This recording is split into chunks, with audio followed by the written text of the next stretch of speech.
I too long. No,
So, are you getting a nice film? Yeah. I have a YouTube channel with 2,500 videos of cars and trains. What, trains like this, or different trains in general? Mostly trains like that, and also some real trains.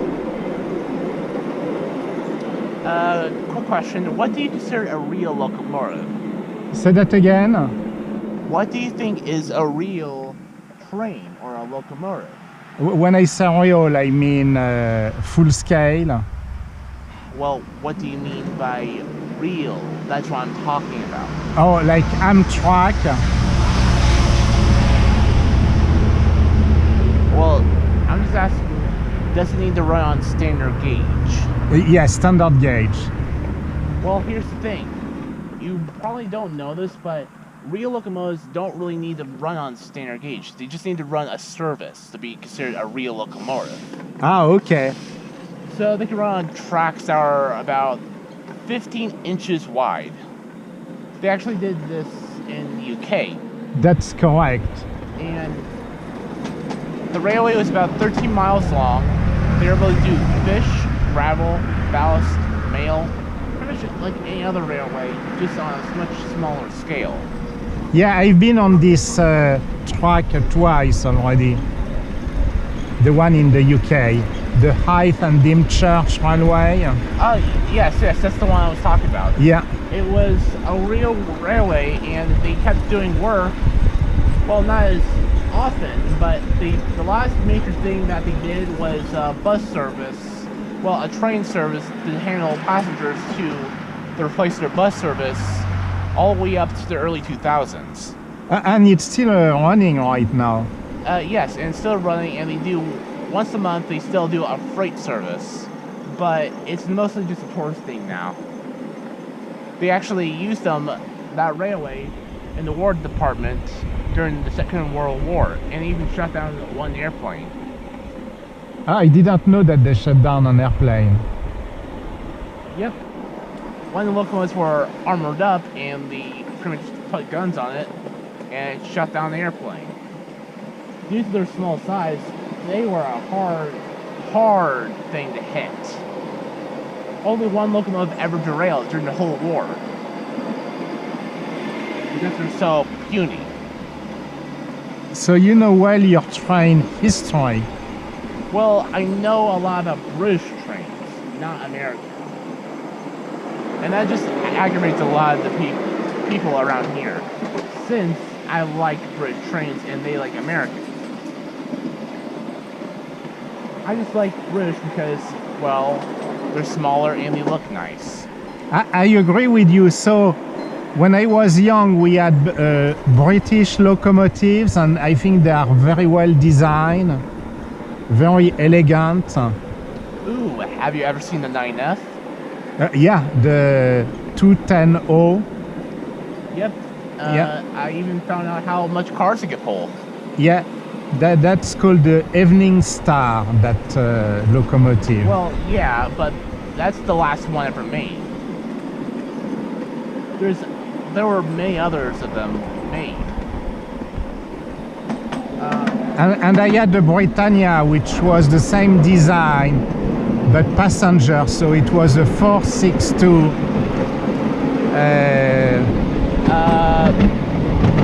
with very big wheels. They were built at the same time. One was for goods and the other was for passengers.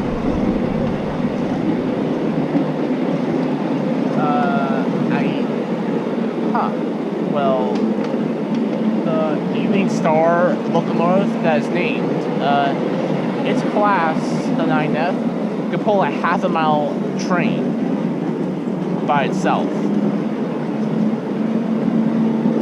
It could pull more, but it just doesn't have enough a powerful boiler, and it would most likely need a third cylinder. That's correct.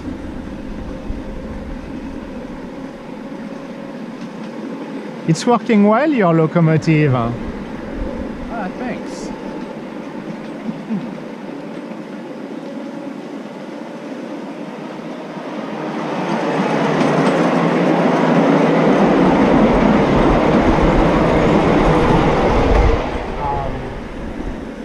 What's your favorite, well, British engine, since you know them? Oh, the Britannia. Yeah, I'm just curious if you have a favorite, steam locomotive from there. Yeah, the Britannia.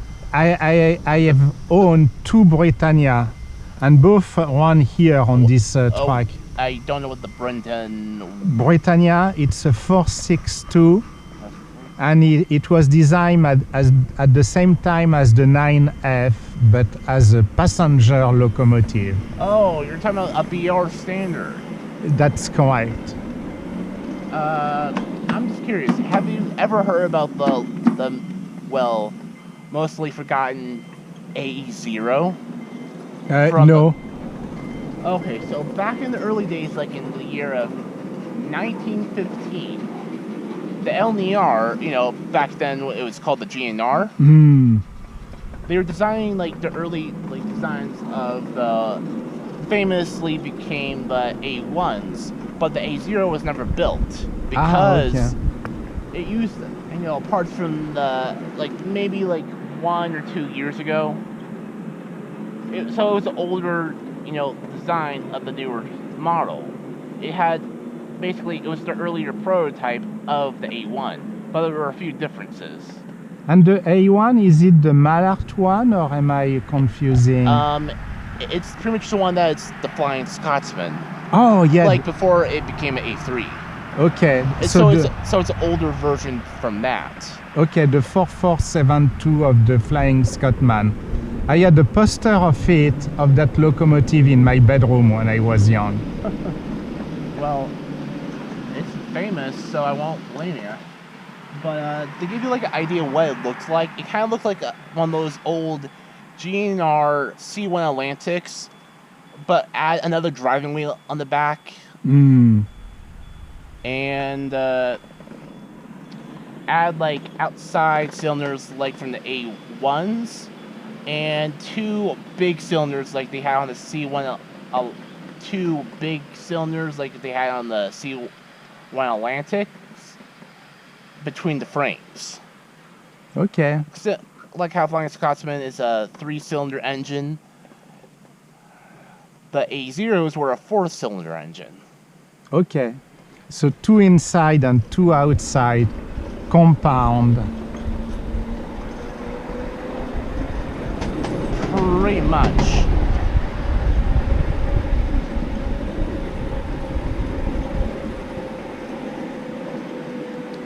It was never built, but it would be nice if someone made a replica of it, But my personal favorite of a locomotive would be the J70 tram. Ah, okay. They were used for tramways, the Upwell tramway. Okay. And so was it in England or here? In the UK. In the UK. Its design was the main inspiration for Toby the tram engine in the show. Oh, okay. I need to read about that. The class was designed and made in 1904. and it lasted all the way up to the near to the like 1951, 90 or 1960, like the early 60s.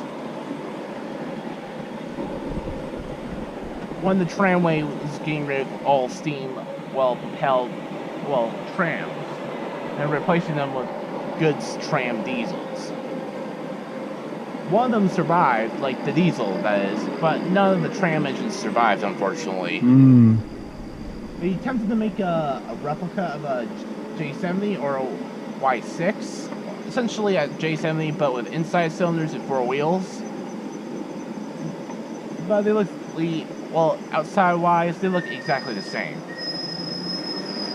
But it was never completed. It's still around still. It's just sitting in a shed, pretty much. So the prototype is still existing? Well, a replica of it. A replica, okay. And you know how you tell a real locomotive, even if it's steam powered, you know how you tell it's a real locomotive compared to a replica? No, go ahead. It's basically using modern standard parts. Like, you don't spend hours or days to replicate a certain valve. You use what valves you have around that makes it work, best-wise, and parts that you can't get off the market because it's A, experimental, or B, no longer in mass production, you make those. Try to reduce any customization parts as possible. And use like roller bearings, propane, stuff that makes the engine multiple times. That's what considers a real locomotive. As well, keeping up SMR safety code, like TPWS.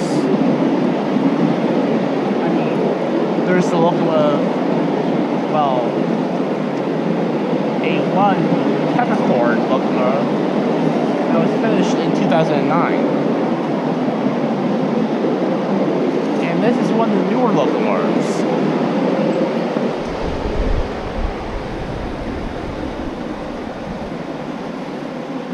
Like tell you the difference, that's all. I understand.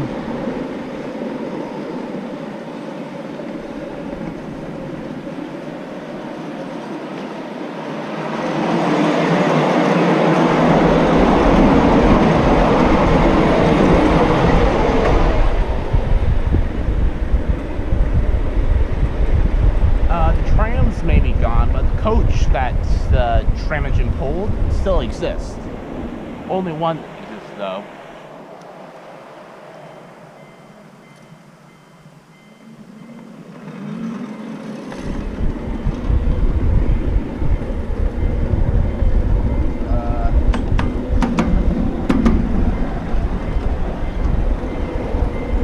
What's this Britannia that you said about? Was it like what's its wheel arrangement?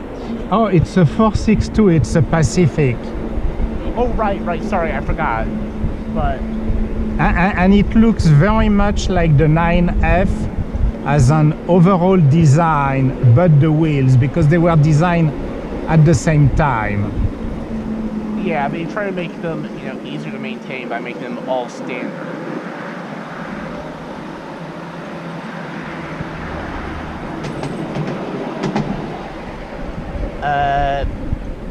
That Pacific that you mentioned, it has a unique history about it. The Britannia? Yes. Yeah, it was basically the last steam locomotives for passenger trains. And the thing which is unique, if you don't mind, I'm going to get down here. The thing which is unique is that the design of the live steam model got released at the same time that the real locomotive was released to the general public. I was more referring to that when it was first, the first design of it. Like, it had a completely altered different designs for, the earlier stage of its life. But it was non-standard, but they turned them into a standard design. Yeah. Like it had a oil bath. Yeah. You know what I'm talking about? Yeah. So what do you think about it? Like the whole oil bath thing and the whole... Well, standardization was important to reduce cost and maintenance and... I get that. I'm just saying, I was just curious if you thought it was neat, you know, having an oil bath similar to a car. And they had special type of welding for its casing. And it essentially made the firebox a different material so it can, well, heat up and also cut costs, I can gather, and they use a lot of welding. And it was like early stage welding. And that was somewhat the problem with these early generations of these types of locomotives, because these early weldings tend to leak. And the oil bath, it made them so they won't require that much maintenance than compared to other locomotives, but there were drawbacks because of it. Essentially, the oil bath takes up a lot of space, and not space, but rather it takes up so much oil in the oil bath. A lot more than a regular, well, steam locomotive takes. And there has been incredibly rare cases, but it's very rare, and I don't know the whole extent of it, but there was like 1 or 2 instances that the oil baths would catch on fire. Oh, okay. But I don't know the full extent. If I know BR had, you know, tried to do some stuff to keep steam from operating. I mean, in the UK, steam locomotives haven't gotten on the main line for a long time, but like in industrial places in the UK, the last working steam engine in the UK, an industrial place, was in 1983.